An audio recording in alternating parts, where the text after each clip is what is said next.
Masalah ini muncul sebenarnya terutama P3K ini bersumber dari masa-masa lalu gitu ya. Oh, yang lama-lama ya, yang Bang? lama-lama. Jadi yang lama-lama ini kan mereka diangkatnya itu tidak ada aturan yang mengikat.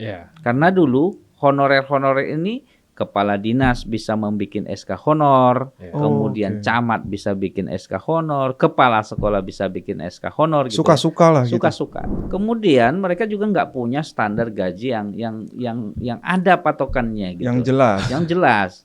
Maka Menpan RB dan BKN ya itu sepakat ya, dan termasuk DPR diantaranya. Ini harus kita tuntaskan. Awalnya kemarin sempat ribut bahwa Komisi 2 RDP dengan BKN sama Menpan RB itu sebenarnya waktu itu kita ngasih batasan ya, karena kita tahu begitu ruwetnya masalah yang ada di kementerian, baik itu Menpan RB maupun BKN itu ruwet. Kalau nggak diselesaikan dengan hati-hati itu nanti muncul masalah. Bang Rahmat Saleh, anggota Komisi 2 DPR RI dari fraksi PKS. Selamat datang di Podcast Merdeka. Boleh tepuk tangan semuanya. Kita puasa-puasa gini membahas masalah umat. Tapi ini umat yang lebih luas lagi. Iya, ini masalah publik banget ini soalnya. Makanya kita pengen menghadirkan Bang Rahmat Saleh ini untuk setidaknya ada gambaran tentang yang sempat menjadi polemik. Ya kan, sempat menjadi polemik soal pengangkatan calon aparatur sipil negara atau ASN. Kadang lidah saya tuh masih kebelibet antara ASN dan PNS gitu. Karena kita taunya bertahun-tahun yang lalu tuh ingatnya PNS aja. Pokoknya kalau mantu lu apa? PNS. Oh, bangga banget. Itu kenapa? Iya. Sekarang memang jadi idaman kan? Iya, idaman. Tapi sekarang anggota DPR juga idaman sih. Iya. Jadi Bang Rahmat, kita ingin tahu nih soal polemiknya gimana sih? Kok sampai rame calon ASN ini akhirnya ditunda, awalnya Oktober 2025 dan Maret 2026. Sampai akhirnya walaupun pemerintah akhirnya dipercepat lah. Juni 2025 dan Oktober 2025. Seperti apa sih urutannya nih masalah ini? Biar publik juga clear nih, dan mungkin yang calon ASN yang belum tahu informasinya bisa agak sedikit lega, karena kan ini udah THR, mungkin mereka udah resign belum dapat THR. Yang pertama Bang Aziz dan juga Bang Angga, saya pengen mengucapkan selamat ulang tahun dulu untuk Merdeka.com. Terima kasih Bang. Kalau Rasulullah itu di usia beliau berdakwah 13 tahun langsung ekspansi ke Madinah, kemudian disitulah jauh lebih besar. Saya berdoa Merdeka.com 13 tahun ini adalah momentum untuk hijrah ke yang lebih besar lagi. Amin. Thank you, nah, menarik tadi ya, saya memang akhir-akhir ini banyak menerima ya di kantor kita, baik di ruang saya di ruang praksi atau di Komisi 2, tetesan air mata para calon-calon PNS dan juga P3K ini. Jadi memang Bang Aziz dan juga Bang Angga, ini masalah P3K terutama ya, ini seharusnya kalau amanah undang-undang tahun 2023 nomor 20 itu seharusnya Desember 2024 masalah honorer itu sudah selesai. Gitu. Hanya ada 2 status kepegawaian kalau berdasarkan Undang-Undang 20 tahun 2023 itu. Yang pertama ya, aparatur sipil negara kita yang pertama adalah PNS, pegawai negeri sipil. Yang kedua adalah pegawai perjanjian kerja atau disebut dengan P3K. Nah, masalah ini muncul sebenarnya terutama P3K ini bersumber dari masa-masa lalu gitu ya. Oh, yang lama-lama ya, yang Bang? lama-lama. Jadi yang lama-lama ini kan mereka diangkatnya itu tidak ada aturan yang mengikat. Karena dulu honorer-honorer ini kepala dinas bisa membuat SK honor, kemudian camat bisa bikin SK honor, kepala sekolah bisa bikin SK honor gitu. Suka-suka lah gitu. Suka-suka. Apalagi sejak pilkada itu secara langsung gitu ya, itu memotivasi orang-orang membantu pasangan calon tertentu gitu ya. Begitu mereka membantu terlibat dalam pemenangan, akhirnya apa yang diharapkan, ada dong posisi untuk kami gitu lah ya. Maka kadang-kadang untuk menampung posisi-posisi tim ses, kemudian orang-orang dekat gitu ya. Maka dicarilah tempat-tempat sesuai dengan sesuai dengan tempatnya. Contoh bapaknya ini kemudian punya anak sarjana guru misalnya, dicarilah sekolah gitu ya. Kemudian anaknya komputer, dicari tempat honor di camat, di dinas dan lain-lain. Akhirnya itu menumpuk, Bang Angga, menumpuk honorer ini sehingga nggak selesai-selesai. Nggak selesai-selesai gitu ya. Kemudian mereka juga nggak punya standar gaji yang ada patokannya gitu. Yang jelas. Maka Menpan RB dan BKN ya itu sepakat ya, dan termasuk DPR diantaranya.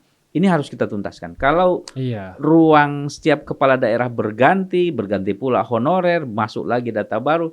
Ini sampai negara ini semeraut ribet gitu. Okay. Maka muncullah Undang-Undang tahun 2023 nomor 20 ini untuk menegaskan bahwa ASN, aparatur sipil negara ini hanya ada 2. Pertama PNS, yang kedua P3K.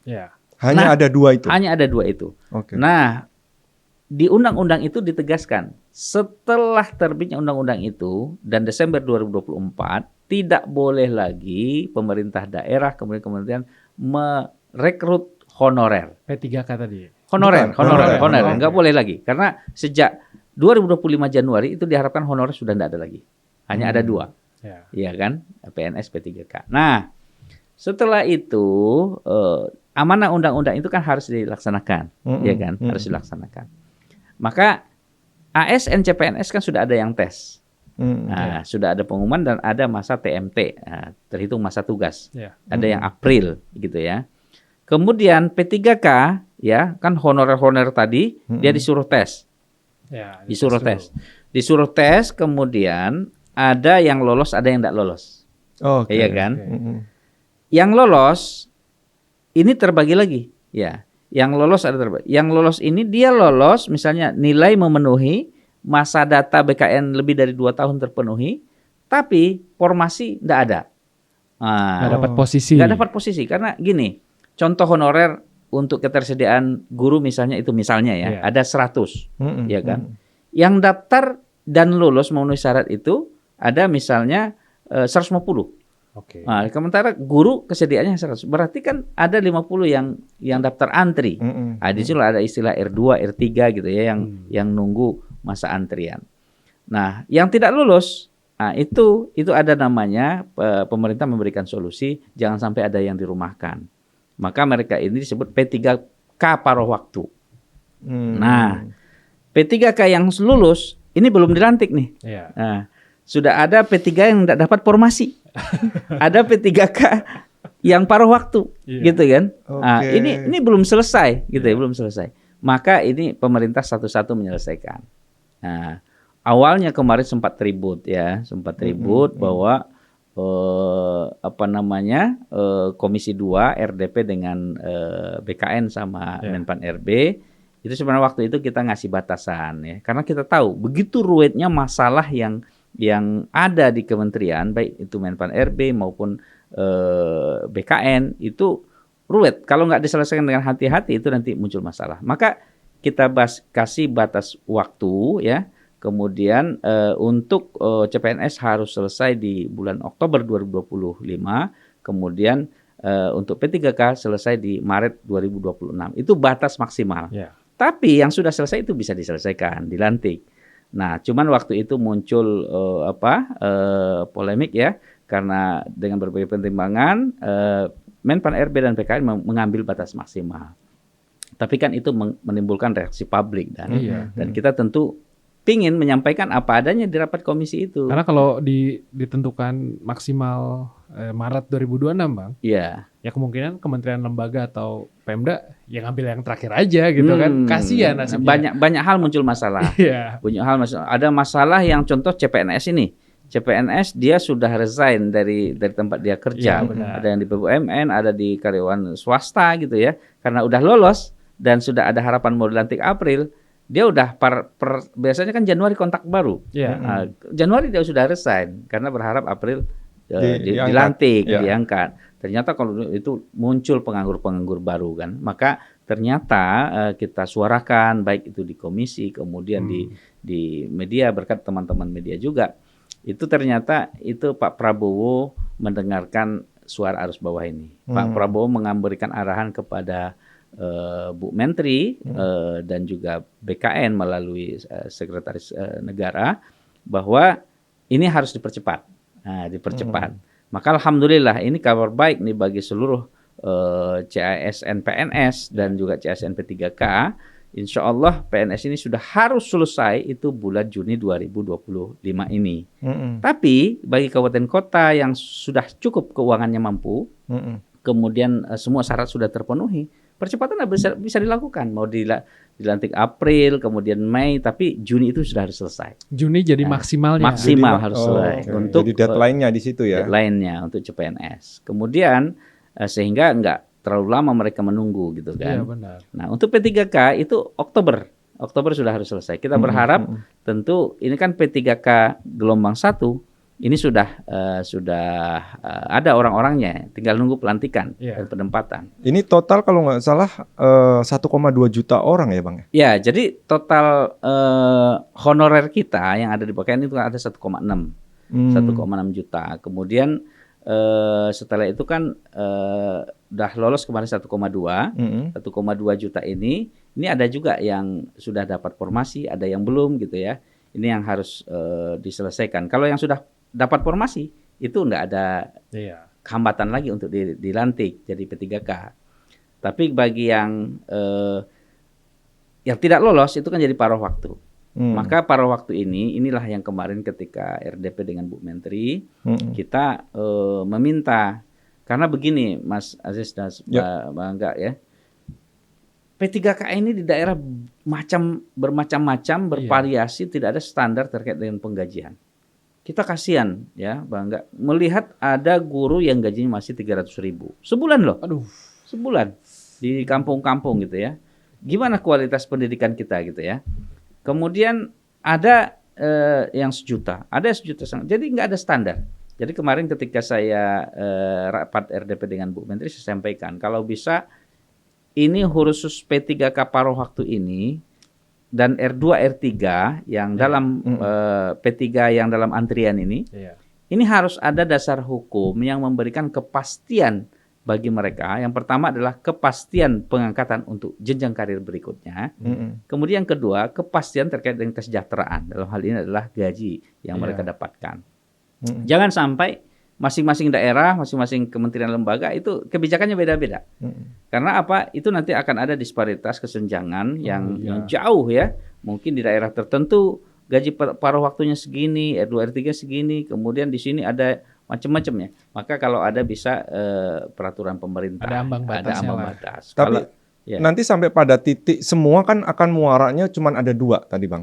PNS dan P3K. Nah yang paruh waktu itu menuju sampai ke murni P3K itu sudah ada batas waktunya juga. Problem-problem itu. Jadi begini Bang Angga, kita kan harus menyelesaikan honorer ini gitu ya. Itu harus. Maka data terakhir yang kita pakai itu adalah data BKN.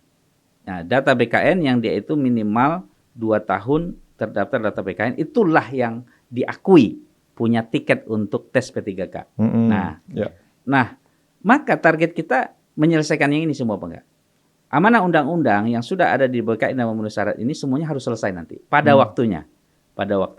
Jadi kan nanti Bang Angga dan Mas Aziz itu P3K yang sudah lolos pada waktu tahap pertama, kemudian nanti dilantik. Mereka kan ada yang pensiun. Ada yang pensiun, maka yang penggantinya kan ada R2, R3 itu harus naik. Kemudian paruh waktu. Begitu ada butuh formasi baru, maka prioritas yang ada di data ini yang sudah lolos ini. Seenggaknya buat peluang ada orang luar buat jadi P3K itu udah nggak ada lagi. Udah nggak ada lagi. Amanah undang-undang ini dengan tegas bahwa tidak ada lagi sejak 2024 Desember 2024 tidak boleh lagi pemerintah daerah menerima honorer. Nah, jadi fokus data yang sudah ada, yang sudah masuk kolam ini, inilah yang harus diselesaikan secara bertahap, gitu ya.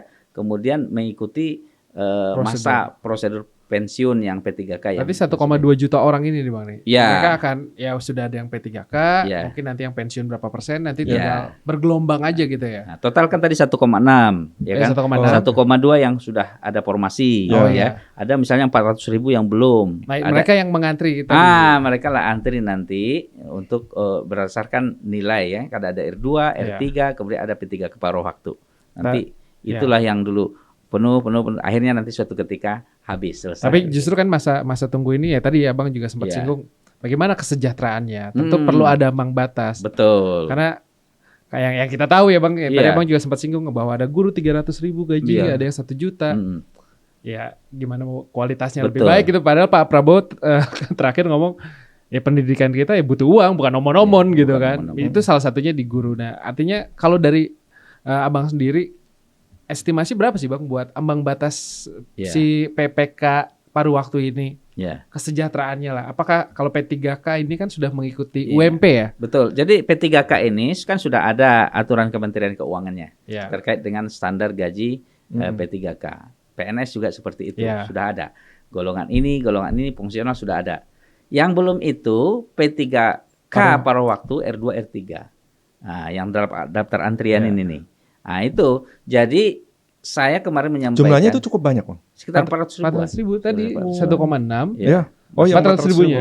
Itu masih banyak tuh Bang. Jadi ini yang mereka ini harus jelas standarnya. Maka kemarin kita menyampaikan kepada Bu Menteri agar ada peraturan pemerintah yang mengatur ini. Kalau salah satu yang sederhana itu memakai sistem upah minimum provinsi misalnya UMP gitu ya. Atau upah minimum regional. Intinya ada patokan dasar sehingga mereka tidak bertanya-tanya. Benar, kok Bang. kami sama statusnya tapi jauh gajinya misalnya kan. Kalau kita memakai sesuai kemampuan keuangan daerah, disitulah nanti letak ketidakadilannya gitu ya.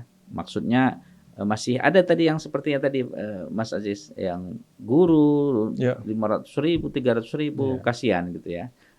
Makanya ini harus cepat pemerintah dalam hal ini Menpan RB dan BKN koordinasi bikin standar aturan standar untuk penggajian ini. Kalau kita usul yang lebih sederhana itu pakai upah minimum provinsi gitu. Ya. Minimal nggak ada kecurigaan gini loh Bang. Ini kan nasib honorer di zaman dulu kan. Anggaplah gaji 500.000. Padahal mungkin mereka kan jadi curiga nih. Seharusnya duit 1,5 juta dipotong pihak 1, 2, 3, 4, 5 sampai dia cuma 500.000. Itu kan penuh kecurigaan gitu Bang. Dan jadi peluang buat ya birokrat-birokrat yang nakal itu buat korupsi kan. Jadi itu Bang, enggak karena itu dilepas gitu ya, nggak ada standar yang jelas, maka kecurigaan itu wajar gitu ya.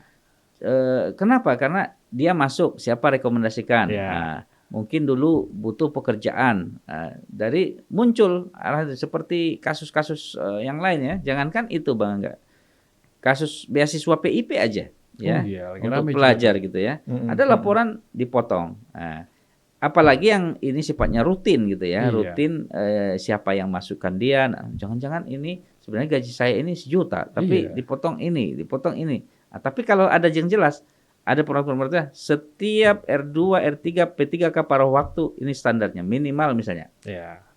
Kalau yang sudah 15 tahun ke atas, UMP gitu ya. Kalau udah ini misalnya UMP berapa 60% UMP kan bisa diatur. Nah, tinggal tapi ada rumus gitu, ada aturan. Setidaknya ada kejelasan buat para pekerja ini sehingga yang masuk rekening, wah jelas. Ini hak saya ini karena saya itu UMP full karena udah mengabdi 15 tahun. Yang transfer negara nih bukan birokratnya gitu.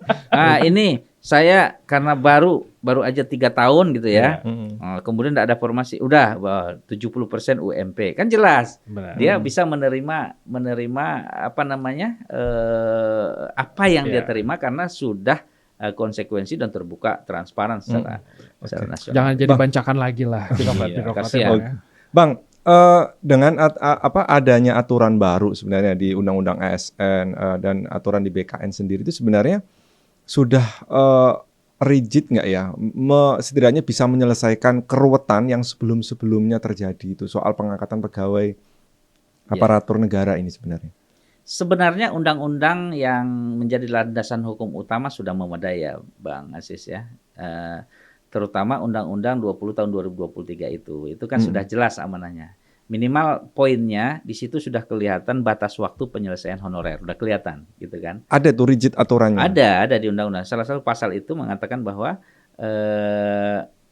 hanya ada 2 status ASN itu di rigid. Yang pertama PNS 1, kemudian kedua P3K, ya kan. Kemudian kedua di situ diatur bahwa setelah terbit undang-undang ini, pemerintah kabupaten kota, kemudian lembaga tidak boleh lagi menerima honorer baru. Nggak boleh suka-suka lagi. Boleh jangan suka maupun tidak suka, tidak boleh lagi. Kalau ada yang berani coba-coba membuka honorer baru pasca Desember 2024 atau awal 2025, itu negara nggak tanggung jawab. Nggak tanggung jawab. Misalnya nanti dia, wah saya udah honorer, misalnya 10 tahun lagi, saya honorer 10 tahun kok, itu nggak ada kewajiban negara karena sudah ada amanah. Siapa suruh lu buka, kan kita udah larang gitu. Nah, gitu kan. Ya harus melalui 2 formasi itu tadi ya, PNS dan P3K itu. Kalau P3K itu menghabiskan yang sudah ada. Honorer yang sudah ada itu yang akan dihabiskan nanti, diselesaikan semuanya. Kalau CPNS itu bergulir terus sesuai kebutuhan. Itu boleh kapan saja. Tergantung ada pembukaannya. Ada pembukaan, butuh. Misalnya di sini butuh teknisi komputer, maka itu buka penerimaan CPNS gitu kan. Itu boleh saja. Tinggal nanti P3K-nya daftar CPNS, lolos. Boleh itu kalau memenuhi. Baru tesnya P3K. Iya, ini catatan saya untuk jumlah calon ASN itu kan ada sebanyak 179.000 ya, 90 orang. Dan yang tadi secara bertahap juga untuk yang P3K tahap 1 itu ada 77, tahap 2-nya itu ada 328, 515 orang ya. Total yang tadi sekitar kalau dijumlahkan sekitar 1,2 tadi Bang ya. Bang, saya diskusi lebih detailnya gini soal PNS, kebutuhan PNS kita ya, PNS dan P3 gitu. Kalau kita catat ini kan untuk tahun 2024 itu jumlah ASN di Indonesia itu kan 4,7 juta.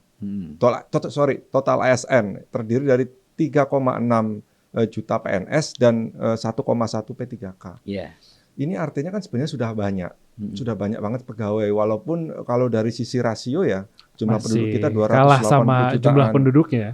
Ini sebenarnya nanti masalah pegawai untuk pemerintah ini kan sebenarnya pada titik apa ya Bang? Maksudnya udah cukup atau memang ya negara akan merekrut pegawai menambah itu sesuai kebutuhan gitu. Apa sudah ada rancangan idealnya ya untuk pegawai PNS terutama? Salah satu semangat Undang-Undang 20 tahun 2023 itu adalah untuk penataan PNS gitu ya. Baik dari segi jumlah, kemudian masalah yang ada gitu ya. Kalau selama ini kan Mas Aziz itu seolah-olah berbasis keinginan. Kita itu menerima bukan kebutuhan itu. Jadi ini kepala daerah terpilih nih. Saya ingin si Anu diangkat. Akhirnya karena jalur PNS yang rutin itu tidak setiap saat, maka pintu masuk memberikan pelayanan kepada tim sukses ini jalur honorer. Udah, kamu masuk honorer tuh saya. Masuk honorer saya. Jadi berbasis keinginan, kehendak gitu ya.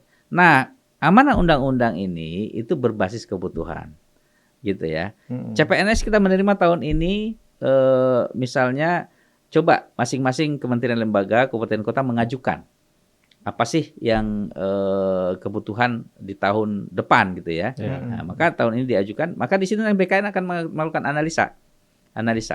Dari situlah nanti akan ada pengadaan PNS dari analisa kebutuhan itu. Itu dari BKN dulu berarti? Ya, dari BKN. BKN analisis baik dulu. Di kementerian, pemerintah daerah, segala macam itu mengajukan dulu. Pintunya harus dari BKN. Harus BKN gitu. Oke. Ya karena kalau dilihat ya tadi saya kembali ke soal rasio itu sekitar kalau penduduk 250 jutaan itu kita cuma 1,4%. Ya. Nah itu kan kecil, artinya satu PNS melayani 70 penduduk kita gitu kan. Tapi kan gini Bang Aziz, dari aturan yang ada itu ada urusan-urusan pelayanan itu yang diberikan langsung dibiayai oleh negara, yang 2 tadi, ya kan, PNS sama P3K. Ada juga yang sifatnya outsourcing. Ada 3 komponen yang outsourcing kan. Yang pertama adalah security, driver, cleaning service. Selama ini masuk mereka di honorer. Gitu. Supirnya bupati yang dibawanya gitu, ajudannya, kemudian security-nya, karena mohon maaf dia enggak punya keahlian kecuali sertifikat satpam misalnya. Udahlah kamu ikut jadi satpam di kantor. Nanti dicantolkan dia sebagai honorer gitu. Nah, di undang-undang itu termasuk yang 3 ini udah nggak boleh lagi masuk kategori honorer. Kalau dulu kan pintu masuk di sini. Sekarang negara ingin menyelesaikan itu, khusus yang 3 pelayanan itu. Outsourcing, pihak ketiga kan. Nah, jadi jumlahnya juga banyak. Kembali ke dua posisi, hanya dua posisi. Hanya 2 posisi. PNS 1, kemudian P3K. P3K ini pada saatnya juga akan habis. Akan selesai. Kan nanti mereka yang R2, R3 nanti memenuhi yang pensiun P3K gitu kan. Kemudian pada waktu akan masuk gitu kan. Katakanlah misalnya sisa 400.000 lagi. Kemudian yang pensiun setahun misalnya ada 100.000. Berarti kan ada 3 tahun masa menyerap itu semua. Gitu kan. Nah, pada saatnya ini beberapa tahun ke depan mereka satu-satu pensiun gitu kan. Habis tinggal PNS. Yang jalur PNS yang rutin gitu kan. PNS ini yang tadi jalur pintu masuk sesuai pengajuan kebutuhan, dianalisa, ditetapkan, itulah jumlah pengadaan PNS yang reguler gitu ya. Yang reguler. Pada saatnya akan ideal, itulah target kita ya, Komisi 2 yang mengawal Bu Menteri untuk. Tapi kalau ke depan tiba-tiba kalau ada P3 lagi, nggak ada lagi. Karena kan honorer ditutup. Tapi kan ini kebutuhan politik nih Bang. Biasanya nih kalau P3K atau honorer gitu kan. Ketika tahun politik tuh jadi kesempatan. Nggak boleh lagi. Jadi sesuai amanah Undang-Undang 20 tahun 2023 itu nggak boleh lagi. Begitu ayam berkokok 31 Desember 2024. Bupati, wali kota termasuk kepala daerah yang baru sekarang dilantik ini nggak boleh menerima honorer. Nggak boleh. Berarti itu nanti tugas Abang tuh buat mengawal terus. Agar ketika tahun politik datang nggak ada tuh. Kalau disimulasikan itu sekitar tahun berapa Bang? Murni PNS. Semua PNS. Masih panjang Bang ya. Jadi begini, kita kan belum tahu persis. Tapi sebenarnya kalau kita analisis pasti dapat angkanya. Jadi begini, misalnya tadi ada sekitar 800 ribuan yang lolos tahap 1 ya. Kemudian ada nanti misalnya R2, R3 yang tidak ada formasi. Taruhlah misalnya 20%-nya. Kemudian ada P3K paruh waktu. Nah, taruh misalnya jumlah total yang R2, R3, P3K paruh waktu ada misalnya 300.000 orang. 300.000 ini, mereka kan nanti yang akan dapat daftar antri menggantikan P3K yang pensiun. Nah, kita belum analisis nih data pensiun ini setahun ini berapa, tahun ini berapa. Nanti sebenarnya nanti akan kelihatan. Pasti ketemu sih. Pada suatu ketika itu mereka nanti nggak ada lagi habis R2, habis R3, kemudian selesai juga paruh waktu semua P3K murni. Nah, P3K murni ini ada yang pensiun, ujung-ujungnya nanti PNS. Ada ASN. Ada ASN PNS. Karena memang idealnya dalam sebuah negara itu ya, kalau di negara-negara lain contohnya itu memang nggak ada istilah P3K kan. Nggak ada. Kita nggak Komisi 2 ngelihatnya dari ini kan nggak ada. Nggak ada. Tapi ini bentuk kebaikan pemerintah. Betul. Walaupun kalau nggak dibikin aturan makin ruwet lagi. Ini adalah terobosan pemerintah untuk menyelesaikan honorer. Ini udah bagus, Pak. Kalau ini udah selesai, maka hanya ada satu jalur, PNS. PNS, kemudian nanti jalurnya sesuai kebutuhan dan tes. Kalau sekarang kan Bang Aziz itu udah banyak yang tua-tua. Maka kita kemarin merekomendasikannya. Kan ini ada tes gelombang kedua. Tes gelombang kedua ini udah pada cemas. Nah, itu bagaimana? Bangga. Karena gini, gelombang kedua ini mereka ada yang sudah mengabdi 15 tahun. Bahkan ada yang 20 tahun kan. Tapi juga kalau dia hanya terdaftar di BKN 3 tahun, berarti kan dia masih mengabdi 3 tahun. Berarti kalau kita hitung mundur 2025 kurang 3 tahun, 2022. Dia tamat kuliahnya 2022. Masih fresh.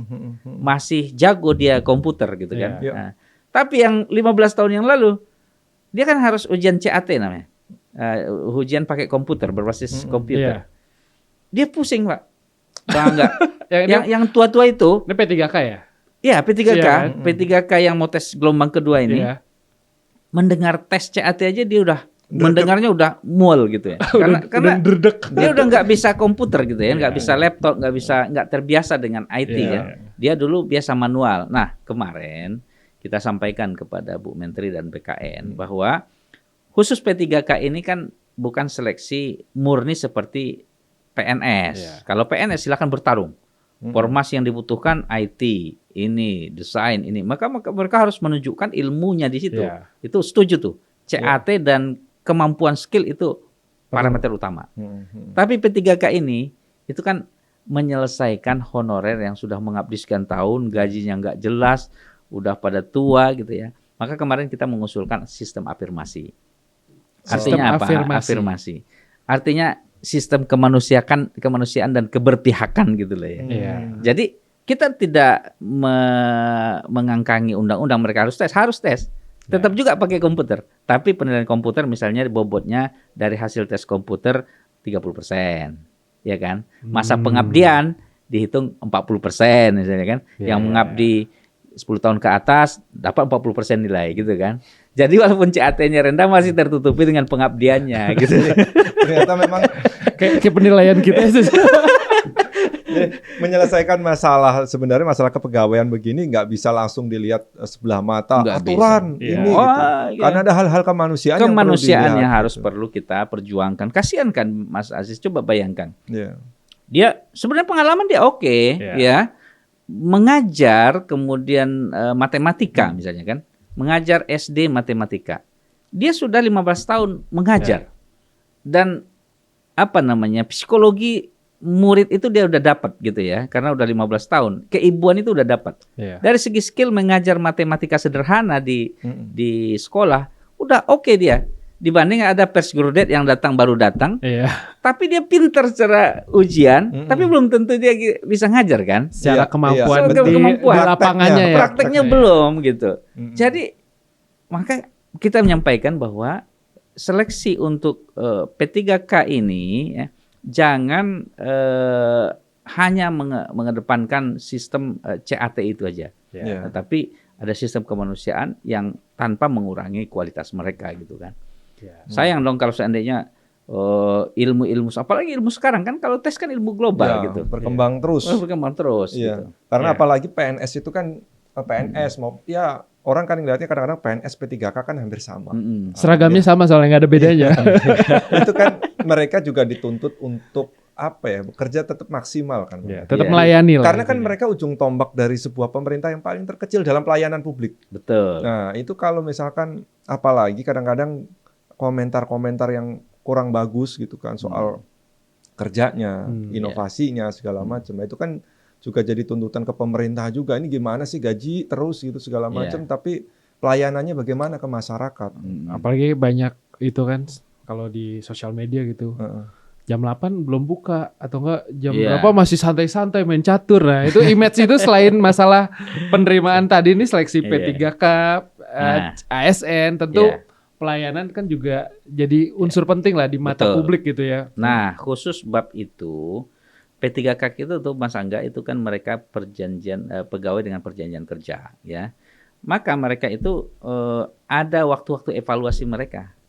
Nah, kalau misalnya ada yang 5 tahun gitu ya, ada yang kemarin ada setiap 5 tahun diperpanjang gitu ya. Ini salah satu bagian upaya untuk memastikan itu. Memastikan walaupun itu sebenarnya selagi dia dalam rule-nya dia bekerja, dia akan aman. Tapi ketika ada yang seperti yang tadi, ada klausul bagi pemerintah, lu kan udah tanda tangan dengan perjanjian kerja, maka kalau lu nggak beres melakukan pekerjaan, udah malas-malas, maka bisa dihentikan. Evaluasi dan monitoring itu jalan. Dan kalau P3K kan mereka ada batasan waktu, Mas Aziz. 5 tahun perpanjangan kontrak lagi, 5 tahun perpanjangan kontrak. Perpanjang itu nanti tes lagi nggak? Enggak ya? Enggak, seharusnya perpanjangan aja. Nah, kalau mereka punya masalah seperti yang tadi, itu ada alasan kuat pemerintah. Kita kan udah kasih kesempatan nih, tapi ternyata lu kerjanya nggak serius. Kemudian ini kesalahan A, B, C, maka nggak dipertanggungjawabkan. Hak pemerintah punya hak. Atau dia melakukan suatu tindak kesalahan, baik itu pidana maupun perdata gitu, yang menyebabkan orang rugi, itu bisa jadi klausul untuk membatalkan kontraknya. Nah, gitu. Berkurang lagi tuh. Tapi kalau PNS dia kan punya aturan. Beda. Kalau dia udah penyelenggaraan kinerja, kemudian kenaikan pangkat, kalau dia macam-macam, stok lah. Pangkatnya nggak naik-naik gitu kan, gitu. Berarti P3K juga ya bisa dikontrol bisa dengan sistem ya. kontrak itu ya. Ya kalau memang Anda tidak disiplin, melanggar aturan, bisa ya kontrak selesai. putus. Bisa Ya kan? kontrak diputus. Yang akan naik tuh R2, R3-nya bisa Ya, diganti. bisa. Karena soal kinerja itu kenapa kita perlu sorot ya Bang. Kalau kita lihat datanya itu kan tahun 2025 ini aja negara mengalokasikan 297 triliun kalau nggak salah. Iya. Naik 7,7% dibanding 2024 sekitar 276 triliun kan. Iya. Artinya negara sudah menggelontorkan uang banyak Uang rakyat untuk menggaji mereka Iya. gitu kan, para pegawai negeri maupun P3K. Artinya kan wajar kalau publik menuntut pelayanan yang selain persoalan pengangkatan juga ada persoalan soal layanan sebenarnya. Ya itu soal PNS ini mereka juga perlu apa istilahnya tuntutan untuk kerjanya itu sih Bang. Iya, betul. Jadi belanja pegawai kita masih tergolong besar ya, Mas. Untuk pegawai ya. Untuk pegawai. Jadi betul. Jadi ketika mereka digaji pemerintah gitu ya, tentu ekspektasi publik terhadap pelayanan itu kuat gitu ya. Apalagi sekarang kan transparan. Misalnya gini, kita memperjuangkan gaji mereka misalnya UMR. Ketika itu dipenuhi, itu pasti mengalami pembengkakan terhadap anggaran kan. Seharusnya ada di satu sisi lain ada infrastruktur yang terbangun, itu harus dikurangi demi untuk pelayanan gitu ya. Tapi kalau seandainya mereka kemampuannya tidak terupgrade, kemudian disiplinnya tidak bagus, tentu ini akan menyebabkan kekesalan publik dan juga perlambatan pembangunan. Jadi itu kemarin yang kita sampaikan ya. Negara boleh melakukan efisiensi gitu ya. Nah, karena apa? Mungkin ada hal-hal tertentu yang memang itu harus tidak dibiayai. Rapat misalnya harus lewat Zoom, bisa ngapain rapatnya misalnya di hotel gitu kan. Kemudian perjalanan dinas sekarang by telepon atau by ini, kenapa harus cukup dikerjakan oleh 2 orang, kenapa harus 4 orang? Itu setuju tuh di efisiensi. Tapi kalau hal-hal yang substansi ya, hajat hidup orang, banyak masalah pelayanan kesehatan, pelayanan pendidikan gitu ya. Itu kan jangan sampai kita menghemat anggaran, tapi menimbulkan masalah baru. Iya kan? Karena kita menghemat anggaran dalam sektor pendidikan, tidak mau kita berikan untuk tunjangan guru, kemudian kesejahteraan pegawai, akhirnya kualitas pendidikan kita rendah. Atau kita kurangi kesehatan, ternyata dokter-dokter kita tidak berkualitas gitu ya. Nah, yang bab-bab itu harus diperhatikan. Jangan sampai kita pingin hemat, tapi malah muncul masalah baru. Nah, tapi ketika kita berikan servis, butuh kontrol untuk memastikan kualitas mereka itu mantap gitu ya. Baik pelayanan pendidikan, kesehatan gitu ya. Sehingga tidak menimbulkan kekecewaan publik. Udah digaji besar-besar, tapi ternyata ini yang kita dapatkan. Kalau gitu. kata Presiden Prabowo, jangan jadi raja-raja kecil lah. Bang Iya. Rahmat, terima kasih. Siap, udah ngobrol soal CASN, P3K. Ya, semoga penonton Merdeka, sahabat Merdeka yang masih belum begitu mengerti nih Bang. Apa sih ini polemiknya? Bisa lebih clear lah. Bisa lebih gamblang kita jelaskan. Iya. Bang, thank you Bang ya. Sama-sama. Sehat-sehat, salam buat teman-teman di PKS dan di Komisi 2. Siap. Makasih. Berjuang terus Bang. Bang Aziz. Kita sampaikan salam untuk semua calon P3K yang akan dilantik ya, kemudian termasuk CPNS. Terus semangat, tunjukkan kinerja baik, kemudian kita berjuang untuk maksimal untuk kalian. Amin. Assalamualaikum warahmatullahi wabarakatuh.